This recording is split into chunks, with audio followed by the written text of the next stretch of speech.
It is November 22nd, 2022. Tomorrow's the new moon in Sagittarius. That's happening Eastern Standard Time at 5:50 something a.m. I'm entitling this Separating the Weak from the Chaff. And there was a concept that I was introduced to 2 years ago called shaman sickness. And shaman sickness is basically when creative people don't release all the things that are kind of like the energies that are culminating within them, and they don't create content or art, a piece of art, paint, or just express it. It sort of begins to settle in and then have an opposite effect, rather than being that Dionysian relief for the masses, for the collective. It becomes this repressive energy within.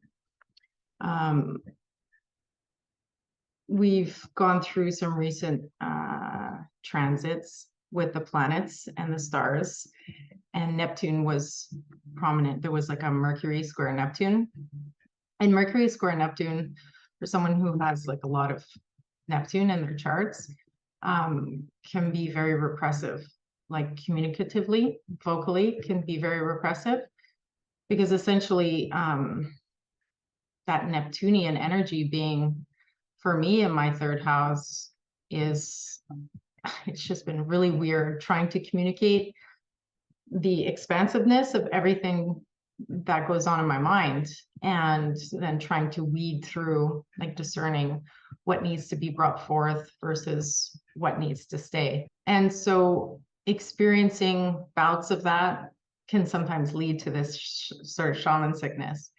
And so I'm just going to bring forth a bunch of things that I feel are relevant to what's happening right now, things that have just been going on in my mind, and things that could potentially help spark that creative release in other people.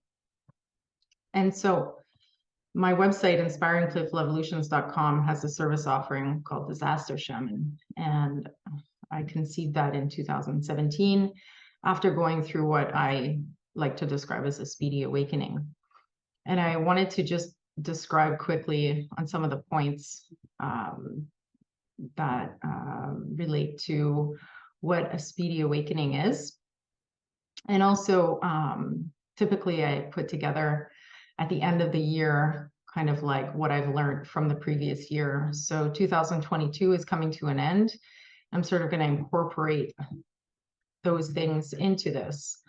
And after things settle, we have experiences, and then those experiences birth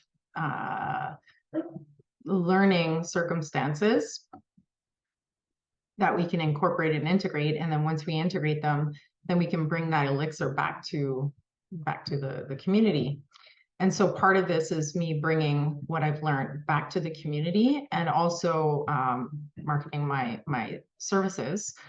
I don't pretend to be an expert in anything. I'm more a Jane of all trades, and I strongly relate that to the Neptunian energy that I have strongly in my chart. Neptune aspects almost all the other planets in my chart in some way, shape, or form. So this Neptunian energy just has allowed me to really go and learn many different techniques from many different people, and then apply different techniques and see, sort of like experiment with them, and then see what comes out of them.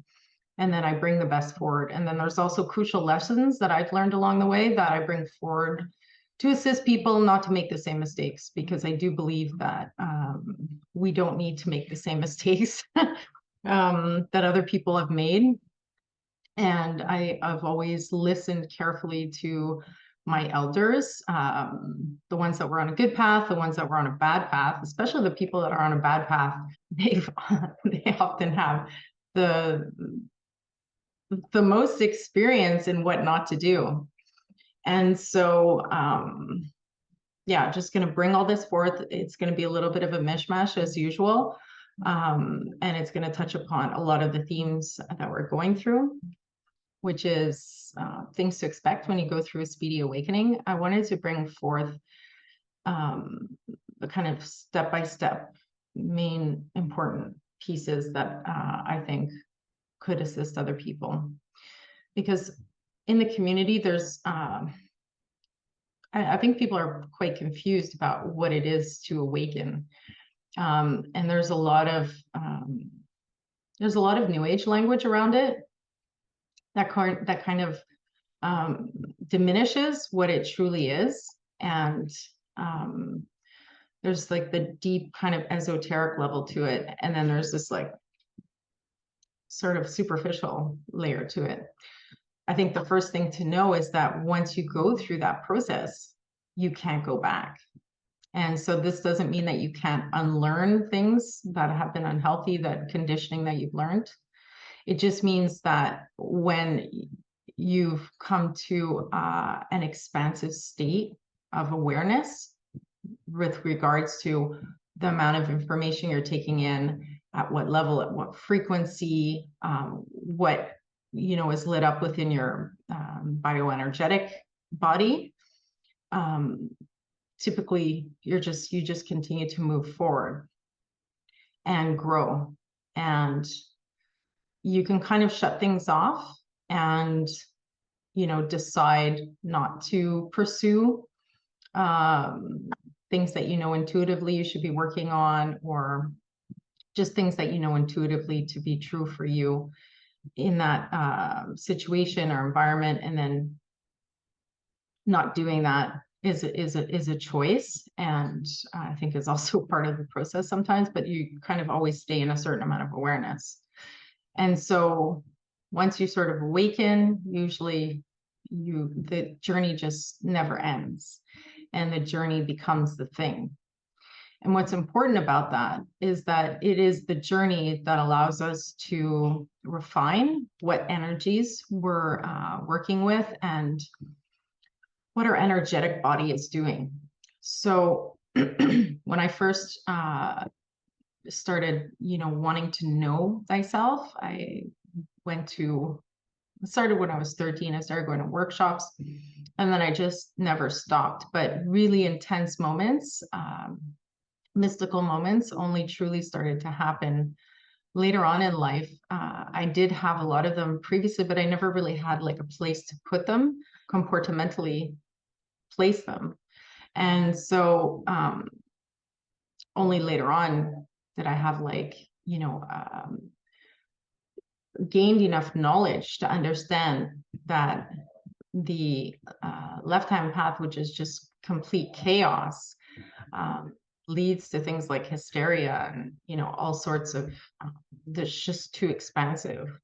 And the right-hand path, which has like a grounded method in practices that are rooted in our ancestral practices, that are rooted in a really strong discipline, it has the right structure, right, for us to start to compartmentalize. I can't say that word. Things in the right place. The first thing that happened was I began to tap into the subtler energies of my energetic body. So I just started beginning to pay attention and be more aware of all these subtler energies. And by being more aware of them, I started to feel different things and perceive different things and experience different things. I did a lot of workshops, heart opening workshops, and mind expansion workshops. So dabbling into the psychotropics with ayahuasca, and also going to cacao ceremonies, and attending workshops related to John Valva Melchizedek, which is awakening the heart. And it's also learning to start visualizing, using your mind to start visualizing different geometrical shapes related to the Merkaba and related to tapping into different dimensions. unfortunately, this stuff often routes people right into the astral field, place where we have to face ourselves, right? So it's the mirror, and it is a place where anything that is unhealed needs to be addressed, needs to be healed. And in that place, in that ocean, in that astral realm, we are confronted with all of our fears, all of our shadows, right? It's that process within, it's that the blackening of the alchemical process. And a lot of what we're perceiving is truly related to childhood experiences, different fears that we have with very deep within us, previous lives, like the culmination, the accumulation of the energy, the configurations, and like all the experience of the energy, all the experiences we had that brought us to the place where we are now. So you have this huge, tremendous amount of energy that's just sitting around you. And this is the astral realm, right? They call it the lower astral realm. And in this place, you have to slay the dragon. You're conquering your fears. You're truly getting to know yourself, and you're truly learning about who you are so that you can perceive more clearly who others are, and so that you can perceive yourself clearly. And the heart has to open in order to get to this place. So a lot of these workshops, allow people to start activating. And I also I did some Reiki activations, which were really powerful, that just activated a lot within my energetic field. And once that is activated, you're kind of swimming in the astral realm.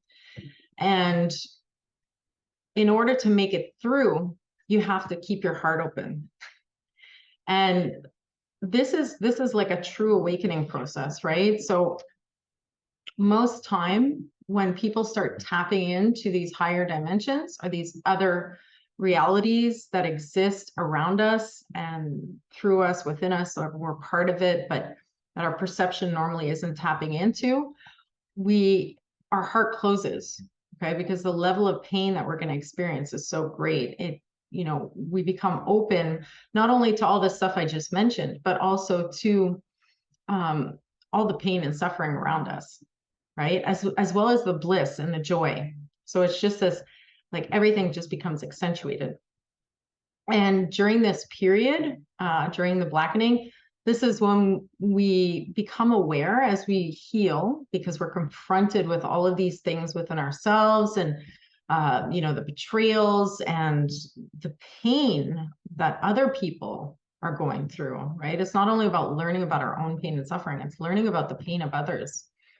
And what I learned during that time is, when you see kind of atrocities happening in the world, or other people's behavior, which appears to be very malicious, hurtful, like, I'm talking about real things here, right? That people can do, and you're just like, whoa,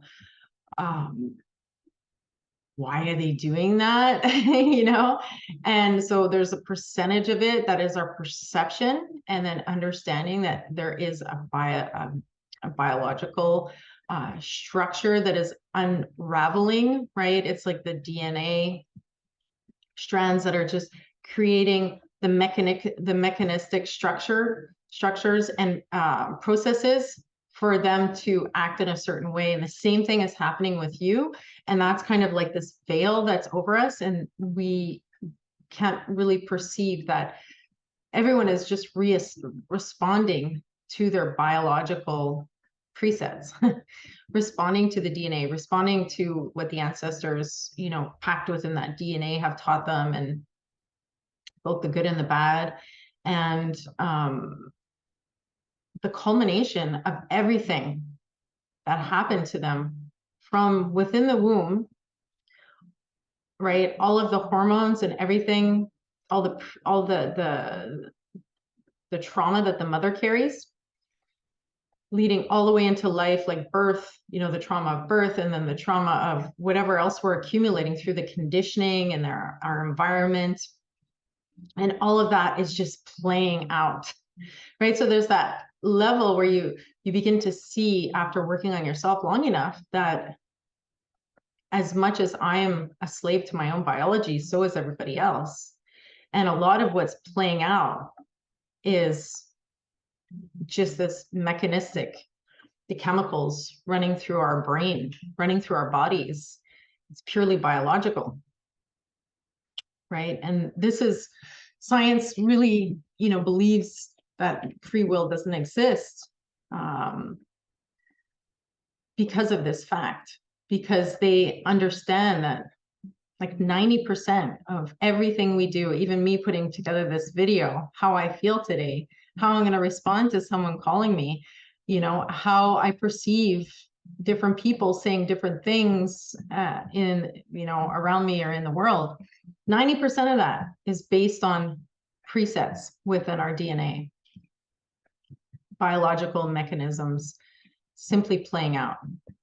And so we have to keep the heart open. And in order to keep the heart open as we're going through that process, because a lot of what we're going to be perceiving is the negative stuff of what we're perceiving is simply our own limitations to seeing outside of our individual way of perceiving that situation because of past traumas, because of past pain.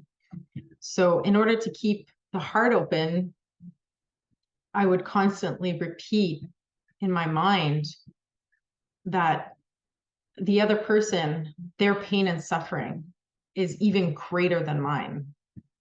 And then, you know, that other part of my brain would respond and say, that's impossible, right? Because a lot of what I was feeling was so painful that I couldn't imagine anybody else feeling that level of pain.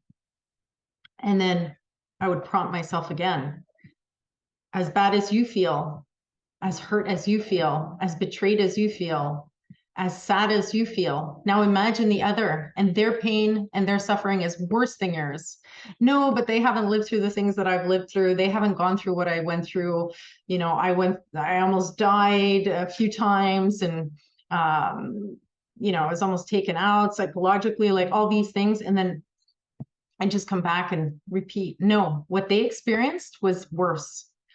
And that really gave me a lot of strength, because once you understand that the possibilities are there, that other people have suffered just as much as you, and that most likely they have, right? We're all on this journey together. Most likely we have all suffered in the same way, even though it's a different way in the way that it's expressed in the world, it's still the same feeling, right? It's like, I'm gonna fucking die, right? That's what we're feeling. And I witnessed that with people around me many, many times in my life, where I'm just like, they're in so much pain right now, they're gonna die. And that brings compassion, that it just slowly allows us to birth compassion, because that's the most difficult part. Feeling and sensing so much means feeling and sensing your pain to the depths of it, right? To the seed of what that is. And that's what the whole process is about, is you're meant to feel it to that seed, what created that original trauma. And so as you go closer to that original trauma, the pain is unbearable and you're moving towards it and you're like, I can't go any further, you know? Like there were days where I just couldn't get out of bed, just could not get out of bed. The pain was too great. And I know that every single person has experienced that, who have gone through this process of awakening. And when you finally get to that seed, it is like, it's so painful. And I'm sort of picturing like just this person, this human going to finally touch that seed and grab that seed. And as they move towards it, the force of it, the pain of it is so great that it's almost like all their flesh just starts burning off, right? Essentially, it's moving towards the light, because on this level, it is where you find the light is in the darkest places. Because once you can grab hold of that seed and begin to understand it right? It starts to dissolve in terms of the control that it has over you. But as you're going to grab it, it's almost like everything, your whole being just starts to fall apart, right? It just, the fire is so great. You're literally like bones, and you finally make it and you grab that seed and you're no more flesh on you and more muscles. You're just literally bones and soul. And you grab it, and then, you know, you can bring it back into yourself, and you're owning that. I'm laughing now, but when you're going through that process, you don't even know, like, you know, you don't know if you're going to survive. You think you're going to die. You literally are going to die. Like, I'm not saying you think you're going to, you literally are dying as you move towards that, because going into such depths and such darkness is a process that will, on a psychosomatic level, trigger sickness, trigger so much psychological pain, trigger so much emotional pain. And so on a psychosomatic level, it is affecting you, and you are dying. But the faster you go towards that pain and grab that seed and just own it, right? And start like seeing it and loving it, and like, yes, this is there, then no one can control you, right? That seed no longer is an entry point for any other human being to come in and poke at, right? For Loki to come in and poke at and diminish your energy. Because when you don't know, and you have these seeds, you have these trauma seeds within you, you know, people can just come in and they might have that perspective, right? They might be able to observe and understand that's that person's weak points. And even if it's done subconsciously, they can just go and poke at those seeds with their Loki stick, and it's like getting zapped, right? You're like you're getting zapped electrically each time. So once you can take that seed and bring it in and own it, you're essentially you're closing up the tear or the rip in your auric field that would allow someone else to come and start controlling you through that fragility, right? We're all human, and we all have our fragilities. We all have the things that we can't see about ourselves. We all have parts of ourselves that are still subconscious, or we're still not aware of them. And what we're not aware of controls us the most, right? And so even in terms of society and things we're dealing with, we don't want to be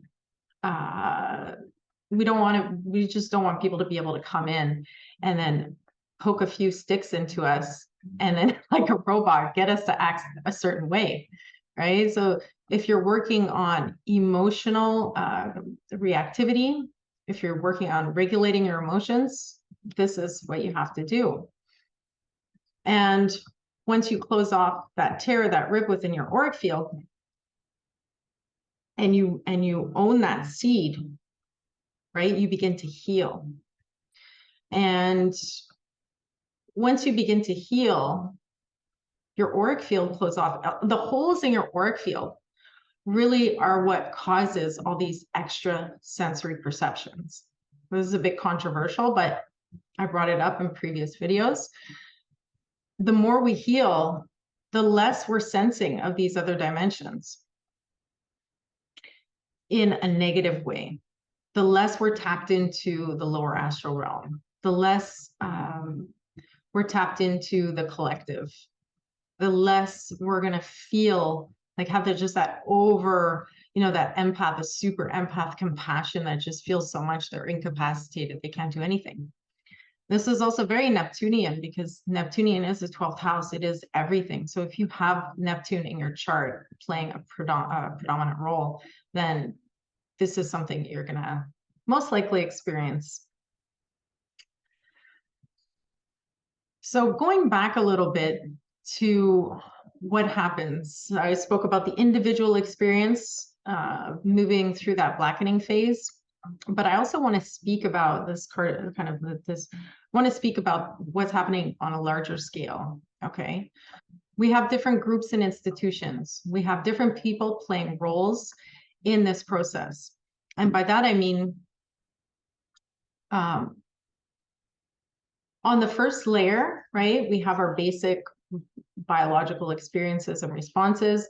On the second layer, we have this more, this greater awareness, more attuned to energy and to consciousness and different dimensions and everything that's, you know, that we're typically not tapped into when we're just on the material realm, and very much in sync with things in a rational, structural manner. And there's different organizations that are also aware, that have been doing research and studies, you know, on biology. What's human biology? You know, how do humans work, right? And then there's tons of organizations that have been studying the extrasensory perception, remote viewing, right? It's really popular. There's different countries that have done a lot of experiments regarding telekinesis, regarding, you know, what happens when our bioenergetic body begins to open up and that heart energy begins to expand, right? We become more magnetic, and essentially when the heart, if the heart explodes completely open, there's a blast of energy that is released into the environment. These different organizations have studied how to detect the anomalies in the electromagnetic field of the landscape. Right? We have the narrative landscape, right? This is the basically the media ecology, right? The ecology of information. And then we have the energetic, nuclear, plasmic land field, right? It's an ecology as well. And so just as we can go down with the microscope and look at, you know, atoms, protons, neutrons, we can expand up and we can study all these different layers. And so there's detectors to detect. This is like a real thing. And I know someone in Toronto who, you know, put together basically made a request to have a patent done on a device that detects anomalies within the plasma field, right, of things around them. It's kind of like radiation. You know, we've all had tested with those before. I've used those. So there's different detectors that detect radio frequencies, that detect radiation, and that detect variations in light. Well, light and sound, they're both kind of the same. And then plasma. So when looking at the landscape with this detector, right, I don't know exactly how the detector works, but whether it's gauging for heat or whether it's gauging with sound or a combination of both, the point is that these detectors can notify different organizations and institutions when there's a strong surge of electromagnetic energy, and there's a strong surge of plasma that bursts forth, right? Just like they detect radiation. And so you have these institutions which are layered on top of our little experiences, right? We go through life, and then you have these institutions studying different things, and they're all, some are mapping the weather, right? Everyone's looking, all these institutions are looking for different anomalies and different information from the environment.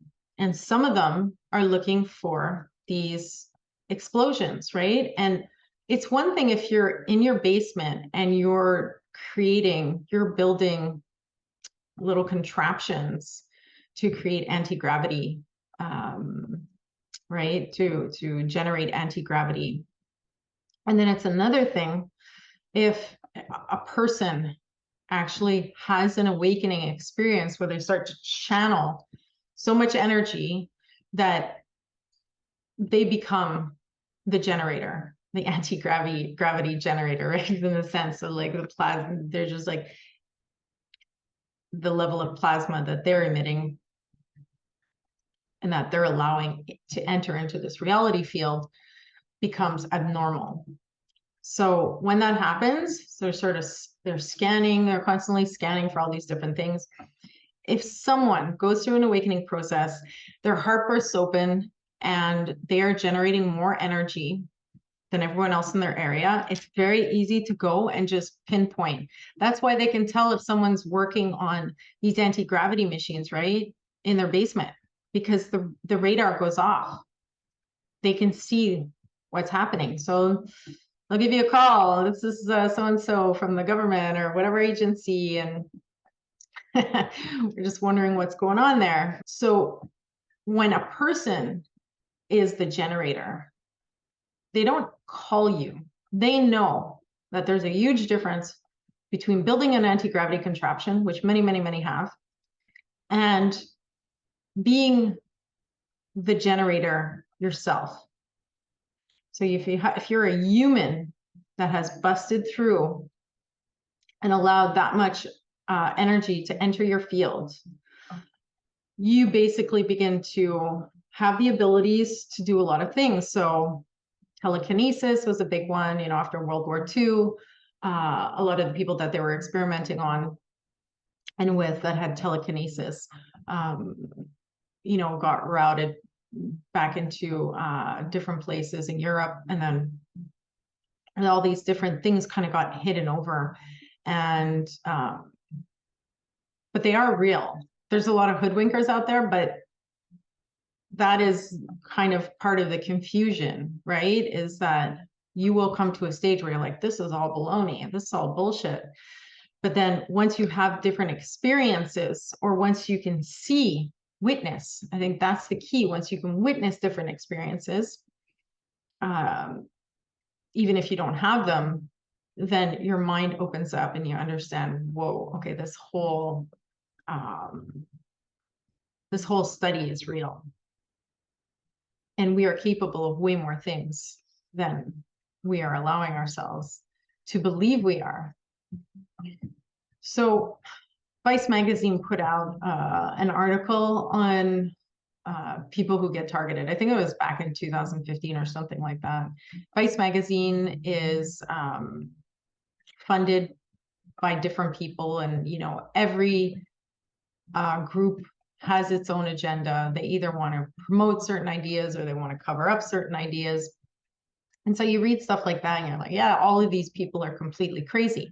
But no, they are not. And, that's the battle of information that we're swimming through is, we're reading information, or we're looking at certain broadcasts, and, it's shaping our beliefs. They're shaping our beliefs. And it makes it really hard for us to go outside of those beliefs after and to just simply entertain the reality of something else being true. And so I wrote about this, and specifically when I started writing about this, I actually had my website taken down. It was back in 2017. And a lot of things started to go wrong because these groups don't want one person to have that much power, right? Because when your energy field opens up, yes, you can start gaining gifts like, telekinesis, telepathy, and gifts that allow us to truly begin to alter the reality field. Okay, this is dabbling into satyr magic, but we're all going to be given basically whatever is lying dormant within the DNA as a supernatural gift is just going to come to the surface. So we're each going to have our own individual gifts, and they're going to be very precise and individual, but also according to our culture, like our ancestral lineages. And if you want to go all back all the way to the different galactic races and different planetary bodies, different spheres that hold different energy, then yes, you can group people up into different groups based on the gifts that they hold within their own DNA. And so you'll have organizations rush in and will try to limit that awakening process. They don't want it to happen, because when you've expanded out to such a degree, small movements create drastic changes. Okay, so every choice, there's so much more weight put on every single choice, because everything you do carries more weight. And as people go through this is also a series of tests that we go through, because great power requires great responsibility. And when you awaken, you're going to have the pressure, right? If you didn't heal, you have like all these holes in your auric field. So not only is it Loki that comes in and starts pushing on these different parts to diminish, right? To close your heart, because essentially, if we're talking about the art of war, right? And the worst thing that you can do to another human being, and I learned this through experience, is not to attack the mind, not to attack the body, it's to attack the heart, right? And warriors that are playing on another level that's a compassionate human being doesn't play on, plays with that knowledge in mind. They will attack the heart. Okay, it's really, and this is why the innocence gets stripped away so quickly of people waking up, because they don't expect the attacks to happen on that level of play, to go straight for the heart. So it's it's a very painful experience, but basically that's what happens, is the heart gets attacked. When the heart is attacked, it starts to close, and then it makes it more difficult to do the healing work. And then the holes in the auric field stay open longer. And then that energy, right? All that plasmic energy that just got awoken, right? All that beautiful electromagnetic energy just starts to leak out through these holes in the auric field. And the heart is just like in so much pain, and it can't focus on repairing the auric field. Okay. So this is, this is also hyperdimensional warfare, right? And what is termed sometimes in the community as hyperdimensional warfare.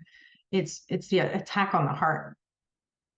Could come in through narrative warfare, come in through energy, sound, tone, frequency, right? It can come through other people. There's a lot of like really, and so if your holes in your auric field aren't healed because you didn't have the time within a cocoon to do that work, and then you awaken because you awaken too quickly, you go to the wrong workshops, there's no process, it's complete left-hand path, there's no way of knowing when to pull back, what steps to take, what you need to do next. Nothing is laid out properly, based in a strong ritual, right? A practice, then you're just gonna basically be open for attack. And so there's all this stuff happening on all these different dimensions, but also with institutions and agencies. Yeah, they see, okay, this person, their plasmic field just went off, right? They got a longitudinal array happening, right? They hit the 0 point. They're in the eye of the storm. Now we got to go shut this down. It's really like people waking up from the Matrix, and you have the sentinels, right, flying around and like, oh, we got to pull that one out. That one just woke up, throw them down the drain. This is reality. This is actually what's happening. But people watch too many movies, and they think that what is fiction in our entertainment industry makes what's happening, it's a mirror of what's happening in reality, not real. And this is something that, I've never been into pop culture my whole life. Like I've just been this Neptunian weirdo, and watching movies this year, I started watching movies. I never used to watch movies. I never used to watch TV, never owned a TV my whole entire life. So I can speak to this in a real way. And everything that I came to, all the conclusions that I came to through my awakening, through understanding what's happening in the world, hit me on such a deep level, because I wasn't filling my mind with movies and entertainment which were telling me that these ideas were okay, right? That's, I don't know if you understand what I'm saying, but that's the difference, is that when your mind isn't filled with, this information coming in the format of a movie, right? Then you know that it's not okay, right? But when it's coming into, it's like it makes you get used to those ideas. And then you just think that they're not real, or at least you have this place to put them. It's like that movie that I saw, or that movie that I saw. But when you don't watch any entertainment at all, and you're just facing and observing reality and observing what's happening, you're understanding that what is being reflected in the movies is real. That is really what is fucking happening. But the problem is that they've been watching movies their whole lives. They've been so immersed and absorbed in this pop culture that they just complete denial of what's happening in reality, and only kind of having all these, ideas compartmentalized according to, entertainment. It's very strange. So being someone that hasn't, just this year I started watching movies, and I was like, this is exactly what's happening in reality. No wonder people are not freaking out, because they just see it as, they just see it as a movie. It's very, very strange. I hope you understand what I'm saying. And so to go back to what happens when these different institutions, are scanning, for the weather, and scanning for, plasmic explosions and longitudinal arrays and that sort of thing.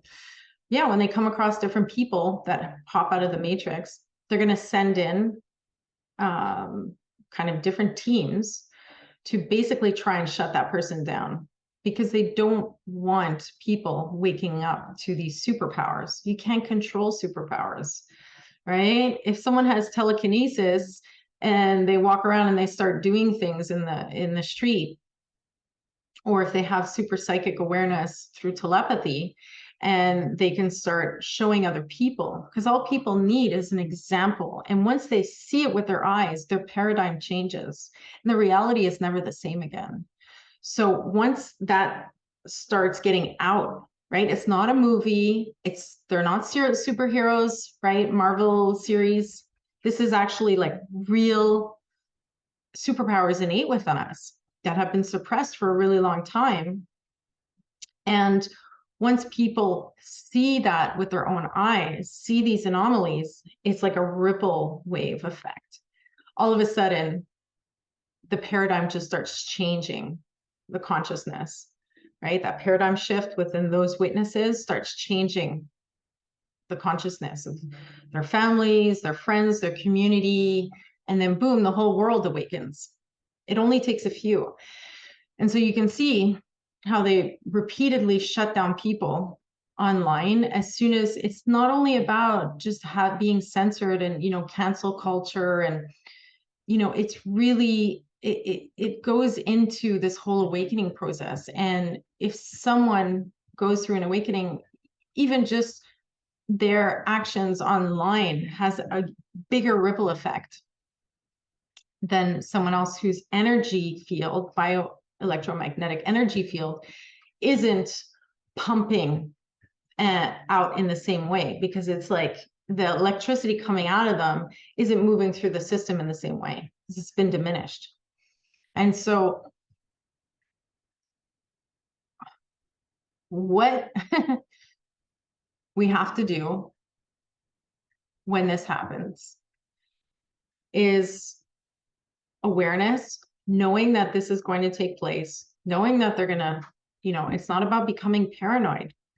But I had, I had not an unmarked, a marked undercover car sitting outside my door in front where there's no parking spot for 2 weeks, right?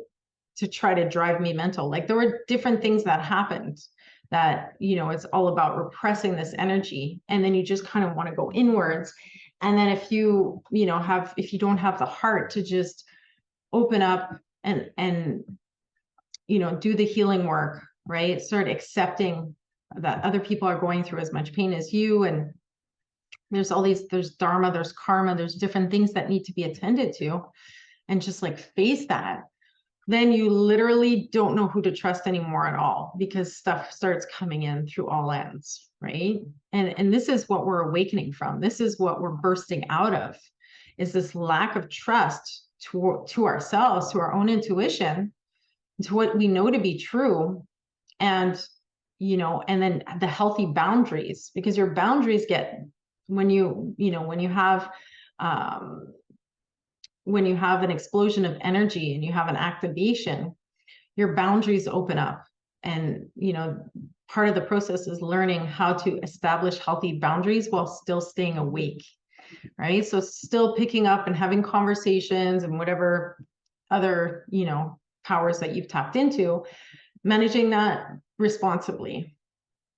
And so the energy has a possibility of continuing to expand in the face of everything going on, right? So I don't know why I want to say this, but I just want to say that, you know, if you've managed to create different technologies in your home, right, you might not have awakened yourself on an energetic level. Like you might not have activated completely and busted through all these different layers and dimensions, but you've created something that has the capacity to alter reality. Okay, that's why you get that slew of agencies and all this that, you know, kind of come around you and they want to partake. Really, it's about controlling that technology. So there's as much as much of an ability to control the reality field through these devices, these anti-gravity, you know, free energy propulsion devices, as there is from the human being, the biological suit, channeling that much energy, right? And tapping into that zero space to be able to control energies on that level. And so that's why you really have to be careful about who you are doing work with, because it is essentially just trying to control that, right? And yes, you know, I think that in the wrong hands, it can do a lot of harm. So there are some organizations, some institutions that are truly, you know, working for the benefit of humanity, or at least attempting to, that, you know, might come around to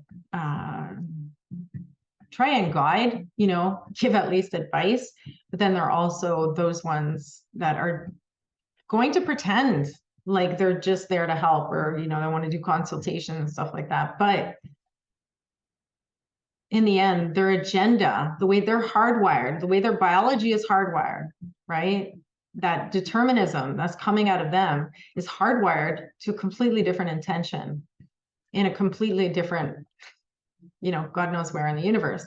So, you know, you have to be careful, because once that technology is given, then it's just helping them expand on their projects. Okay, so the second thing that I wanted to talk about was the difference between the new technologies and AI. I just noticed that there's a little bit of confusion around that. And the AI timeline is about artificial intelligence replicating itself, right? And then making decisions that human beings don't understand.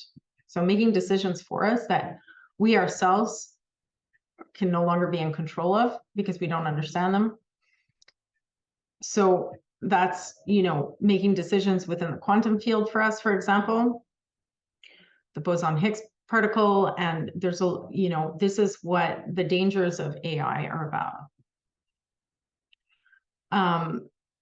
creating new technologies that assist human beings, right? That assist us working on a computer is working with AI essentially, because everything we do on the computer, all that information is being collected by artificial intelligence and is helping to grow right through the deep learning programs, right? That artificial intelligence has within the hardware of all of the search engines, YouTube, like you name it, everything's connected to the cloud. So it's just learning how humans interact and how humans work, right? So it's gaining its bird's eye view on humanity is like, it's getting all this information, all this data at once, and it's bringing it into the central hub where it's making decisions based on that. Whereas us as individuals, we're only experiencing a certain amount. We can only take in a certain amount of information through our use with technology, reading different articles and so on and so forth. And so artificial intelligence can supersede us in that way. And that's where the dangers are, because then it begins to make decisions without a heart, right? For all of humanity. And new technologies that we can create to clean the waters, new technologies that we're creating to assist us, right? To really just support humans in a way where there's no artificial intelligence controlling us or an asymmetrical power to us is a whole different thing. And I was speaking with my beautiful friend who's a master builder, and she was, we were going back and forth about all of this stuff. And I think the main difference, like with the synthetic and the artificial, is we can't create living organisms with artificial intelligence using synthetic materials. And this is where even people, this is where this weird Anunnaki kind of materialist vibration comes out with some of the people that, that I observe sometimes. It's like, you can't create a living organism through technology with synthetic materials and expect it to be interconnected to its environment, to the species around it, in the same way that if it grows organically and naturally from the Great Mother, it has its interconnection to everything else. So the vastness of our ability to interconnect this natural organic field that is connected, right? It's a field of consciousness. I find it very strange that there, a lot of these people that are really into artificial intelligence, like giving it power and allowing it to make decisions for us, don't believe in this organic, interconnected field of intelligence. They don't believe in it. They don't see it as something that is guiding us. They don't think that it is part of, I guess, the procession of things and, the cycles on this grander scale. Like, they don't make that connection. So they see everything as separate. Anyway, I find that very strange. And I stay open to people's, views, but that's just one that I completely can't get. I know that we're self-serving to a large degree, and that a lot of what we do is because it makes us feel good. It is because, biologically we're hardwired to have, endorphins go off, or, oxytocin flood our bloodstream when we're interacting with certain people or doing certain activities. So a lot of it is self-serving, but the prefrontal lobe, right? If it's well developed, we can understand that we're also in that process where the biological mechanistic things are happening. There's also a connection to something greater than ourselves, right? We don't know, understanding the differences, like with morality, right? And how it's relative to a large degree is, If someone, for example, let's say if someone gets in a car crash that day and then, someone else interacts with them and they just blow up on them, right? That's just their biology. That's like the stress level is no longer stress at a level of stimulation, it's stress at a level of overload and entropy. And they blow up on the other person. If that other person takes what that person has said as personal, right, then they will have missed the fact that that person just perhaps lost a loved one. Or we can create all these different scenarios to understand that behavioral responses are part of something way larger, right, than our own personal perception and understanding of why people do the things they do, right? There's too many factors to take into consideration. So I don't want to jump into, I think this is where people just get into nihilism, meaninglessness, nothing matters, because there's just too many things to take into consideration. No, it's the faith and it's the understanding, right, that we're just connected to this larger field of consciousness that has an intelligence.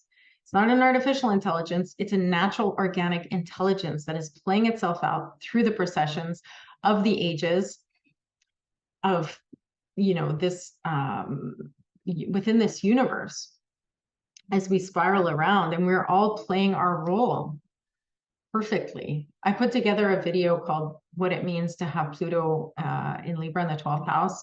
And I think it was popular because people somewhere innately within them, they understand that we are all connected to something so much greater than ourselves. And we can never truly understand why things happen, right, from our humanistic mind. But from the heart, keeping the heart open, it's like the possibilities open up and we understand that, wow, yeah,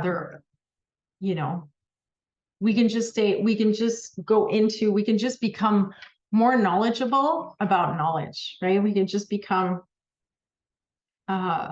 more open to why things happen the way they do, right? And then understanding that 10%, when you awaken, and this is going back to the awakening, when you awaken and you connect to the larger field in a very visceral way, in a very, you're aware that you're connected, right? This is where we can start affecting reality.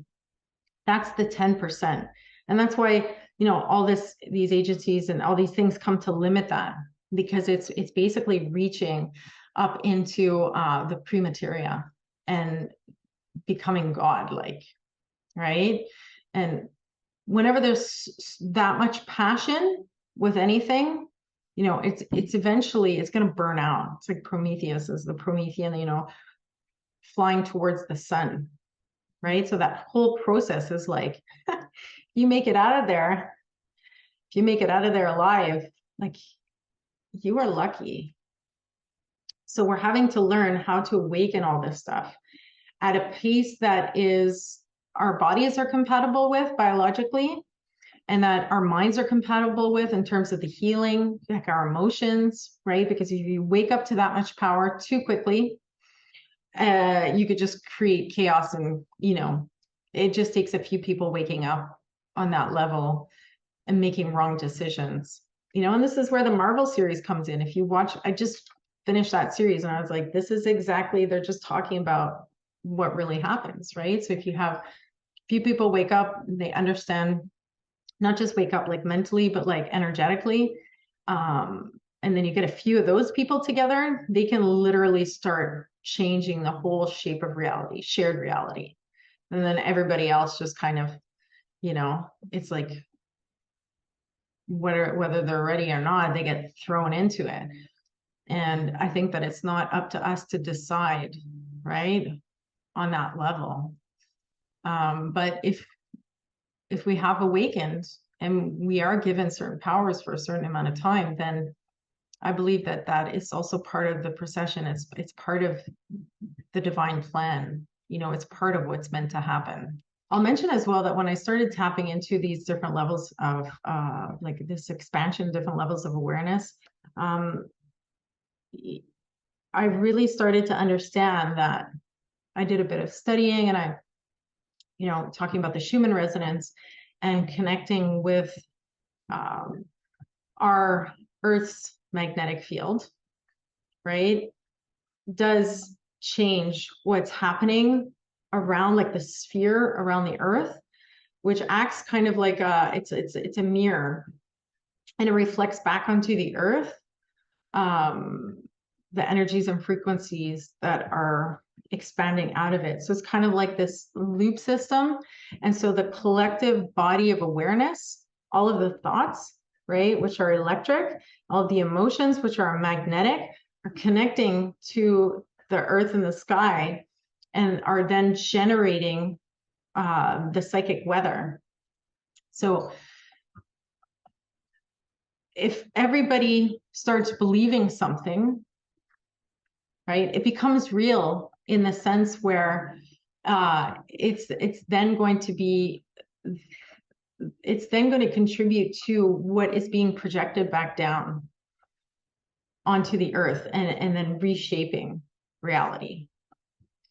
I could probably explain this better, but sometimes it comes out and sometimes it doesn't. So this is where, understanding that, all of our thoughts are contributing to the ionic sphere, which then get reflected back down onto the Earth, and then start, changing things like the weather, like affecting reality in such a drastic way. And so knowing that we're all partaking in that, gives us this, it does give us, it gives us an awareness, right? And it should provide us with a certain amount of strength and courage to really want to know thyself, really want to understand what is creating our thoughts, what our thought patterns are. And then just by having that awareness, there is a certain level of change that takes place within the biology. So again, it's that feedback loop. The more we gain awareness of something, the more it can start to influence on the atomic level, right? So the thoughts get projected up, all the electric thoughts that everybody's having that electricity gets projected up, hits the ionosphere, and then comes back down, and then begins to alter reality, right? Through all these different things within the environment that are electric and magnetic. Everything is electric and magnetic, dielectric way. These guys that study this stuff, it basically, this is at the heart of everything. This is what plasma explosions are about, and anti-gravity and free energy. And this is kind of what we're bursting through right now as a collective. So I think I'm going to leave it there. Every religion and culture does boil down to form a base structure, plasma, geometrical shapes, and symbols.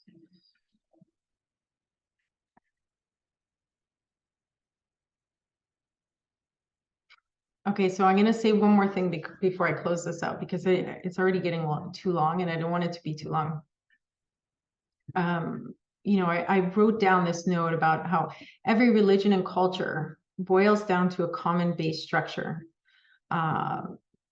Geometrical shapes, numbers, symbols held together through plasma. And so what I was trying to get at is, in a previous video that I did, where I was really trying to break down this understanding of differences within consciousness, and really what was playing in the back of my mind is how this electric and magnetic are affecting our reality. And every religion and culture has its own belief system which affects reality, right? Because every belief is a thought, and every thought is electric, right? And all of the thoughts within the religious structures create the culture, right? And then that creates the conditioning, and it also creates the emotion, which is the magnetic. And so we're working with these energies. And I think when we study and we go deep enough, what we're truly learning is that, every religion throughout history is essentially speaking about the same energies, right? They're essentially talking about the planetary bodies. They're talking about the sun in the sky, right? Jesus was the son of Christ, right? And they're talking about the zodiac signs, like the 12 disciples. And, if you go into the Syncretism Society, and, there's a lot of good in the Syncretism Society related to breaking down the epistemology, right, of that stuff, and the symbols, and understanding that all of the religions are talking about the same primary elements, right? We're all we have at the core of it, right, is the 0 and the 1, and the elements: fire, water, earth, air, right? And then the ether and the directions, right? So basically everything boils down to that. And so as we go through the awakening process, and then we move closer to the center of what all those are, we break through the barriers within our own cultures, within our own religions, we do get to a place of unity, right? We do get to a place where we realize, like, yeah, we are all coming from this same symbolic ledger. We are all coming from this same symbolic place. And that's when we start to really use the imagination to begin to create things through geometrical shapes and, visualization and stuff like that. But that's where the 0 point is. And that's, if we can't break through those belief systems, and we're just seeing the literal things of everything, we're just reading every book, every holy scripture, every text with literal sight, and we can't go deep enough beyond the story and the mythology to come to that premateria, to come to the core, right, of sound, frequency, light, to really experience it from that place, and to experience what God truly is, right? And so I think we're all trying to get to that place again, to go back to that place where all things emanated from, because, we realize that it is just an experience. Like, we've just come down here to experience through the unraveling of our biology, through the unraveling of our DNA, this whole big cycle, right? God experiencing itself through many different facets, many different fractals, but then coming back into wholeness is where we can then touch the divine, and where we can connect with that 10% of the free will in the free will versus determinism argument, right? And then also where we can, I guess, truly see what is going to promote health and wellness on this planet, what is going to promote life in a healthy way, versus what is going to bring it into entropy and diminish it. So you have all this energy spiraling, right? All this base metals, the elements, right? The shapes, the numbers spiraling through this universe. We're on a planet, right? We're experiencing all, and we're influenced by all of this stuff. And as it spirals, we want to be able to expand into this place where it's not that there's going to be no more suffering, although if we do come to a place of great enough understanding, suffering will be perceived in a very different way, and it won't have the same effects. But we definitely don't want our decisions to be contributing to a place of entropy, right? And that's where I think the fight, that spiritual battle is that a lot of the decisions that people are making are not done by free will. They don't have the information, they don't have the understanding on that positive and negative charge, right? Just the basic understanding of magnetic and electric, right? Dielectric energy. to be making the right decisions. And so any force that comes in from the outside that has an asymmetrical power or knowledge of how to go and stimulate through those Loki sticks, how to go and poke through the holes of the auric fields of, all these people that, have their biology's been diminished to the things they consume and consume mentally, consume physically, can go and just poke at them and get them to react in a certain way, make certain decisions, then, we could go into entropy, complete entropy. And so I think this is where we're separating the wheat from the chaff, is we're having to really question everything, that every decision that we're making,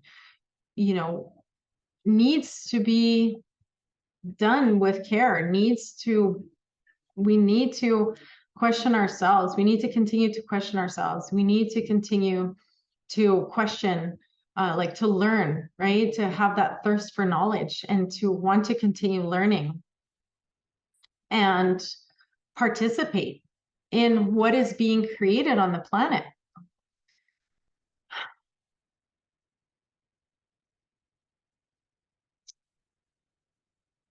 I didn't want to dabble into this, but I will add this.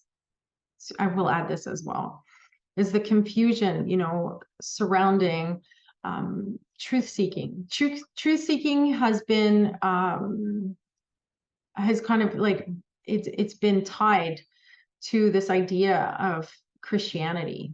Like, this is something that I've just observed, right? So a lot of the people who are trying to bring in awareness about the negative effects of, the jab and stuff like that, they often have been had their religious beliefs in Christianity, right? And so that becomes a complete turnoff for people who, have left religion a long time ago.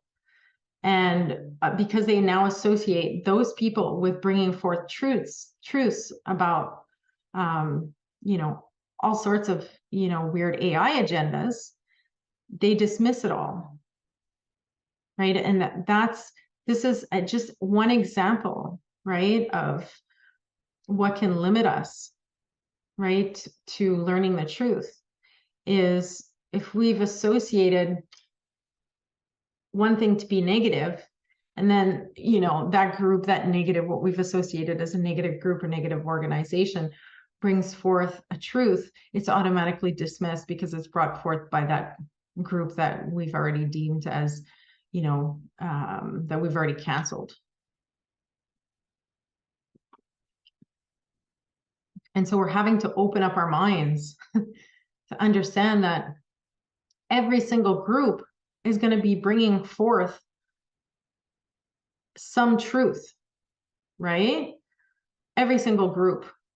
And, a lot within that whole movement, bringing forth the truth about the negative effects of the jab, aren't talking enough about, well, the negative effects of, the bioweapon, right? And then how to distinguish what the negative effects that we're observing with the myocarditis, with the aneurysms, that sort of thing, with, where is it coming, like bioweapon or the jab, right? And so we're having to look at all of those things, because I lost my smell for 10 months, and that's definitely from the bioweapon. And our sense of smell connects us to something so primal, right? It connects us to our ancestral lineage. It connects us to our roots. And it's kind of this wanting to just wash away, right, all of our history. That's what it felt like, when I lost my smell. And I went outside, and you can't smell the leaves. You can't smell the air. You can't smell what's happening. It's the worst feeling in the world. There's complete disconnection from soul. It's a complete disconnection from, like, my extrasensory perception to the world. And getting that back, like, literally brings you back to life, because when you can't smell and you can't taste, like, everything is dull, right? And it's just really easy to control people who aren't connected to their primal instincts. And so, we have to also look at that. There's a whole bunch of things happening, right? And it's not just one. And so I just encourage everybody to stay open to truths coming in from every single community out there. Truths coming into every single community out there.